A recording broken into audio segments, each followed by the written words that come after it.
You can't do that. What are you thinking? Who do you think you are? No one's gonna listen to you. Yeah, your butt looks big in that. You are too old to be doing all of that. Do you know that you're someone's mama? You need to sit down over there and stop doing all these stupid videos. You're never gonna get anywhere. No one's gonna listen to you.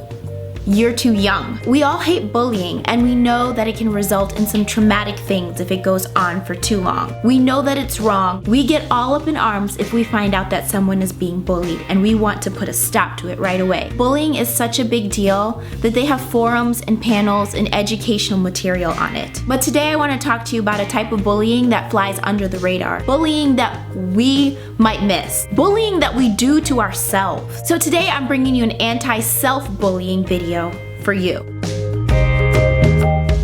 Now, how can you stop bullying yourself? Psychologist Sarah Best says that what we need to do first is listen to our self-talk. So we need to actually become aware of how we're talking to ourselves. Are we saying negative things? Are we putting ourselves down?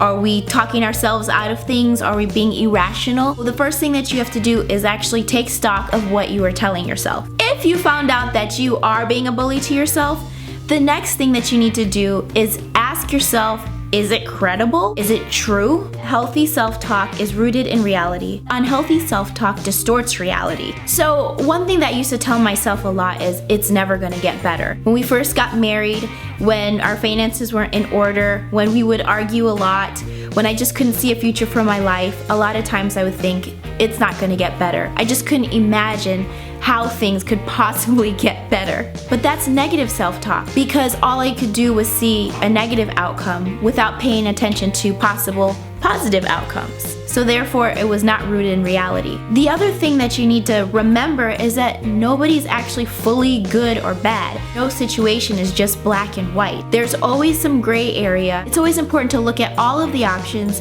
and give someone the benefit of the doubt before you just start making assumptions on what they're thinking or how something's gonna turn out. Lastly, and I think that all of us are guilty of this one, don't act like you're a mind reader, okay? I know that some of us have like super high intuition level. I'm one of them, and so I tend to do this a lot, is I try to act like I'm a mind reader, especially when I'm working out at the gym. That's the worst place. I get so self-conscious, and I think that people are looking at me, that they're looking at how like out of shape I am, or how much maybe I'm doing the exercises wrong. But the truth is, everyone else is worried about themselves.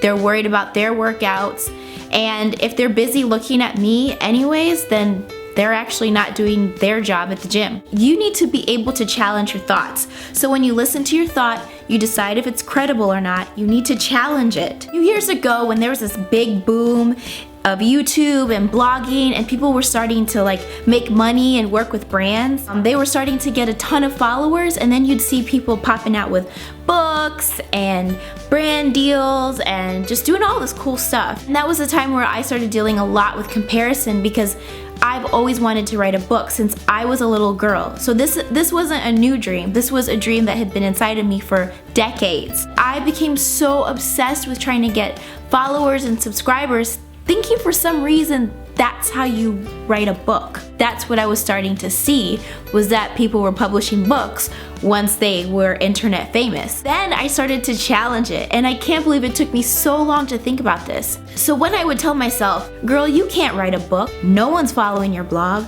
you barely have any YouTube subscribers, who do you think you are? Then I had to challenge myself, Dija, wait a minute.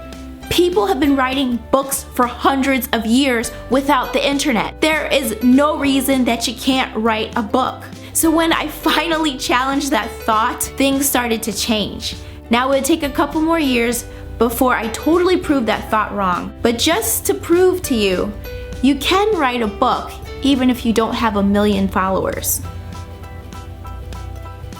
Bam! Anti-self-bullying video. So anytime you start bullying yourself, I want you to stop, see if it's true, and then challenge that thought. I want to leave you with a challenge. For the next 7 days, I challenge you to listen to how you talk to yourself, ask yourself if it's true, and then challenge that thought. For example, here's a thought that I have a lot of times. You're a mom.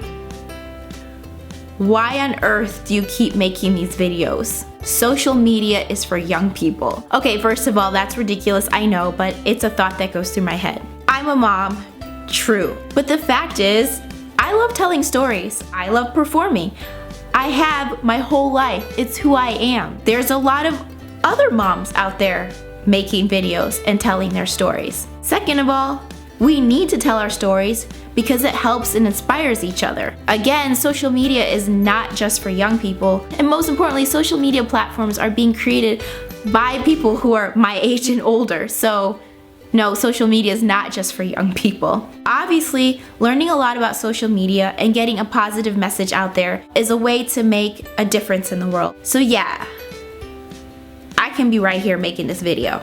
After a whole week of talking really good to yourself, I want you to think about how you feel. How did it feel to talk to yourself like you would talk to your best friend? Girl, you got this. You are looking so good in those jeans right now. You know what? I am so proud of you because you got up and you went to the gym even when you were tired. Yeah, so what? You had a soda instead of water. Just go get a glass of water now. You know what? It doesn't matter how old you are as long as you found out who you are and you're pursuing your passion. So you go.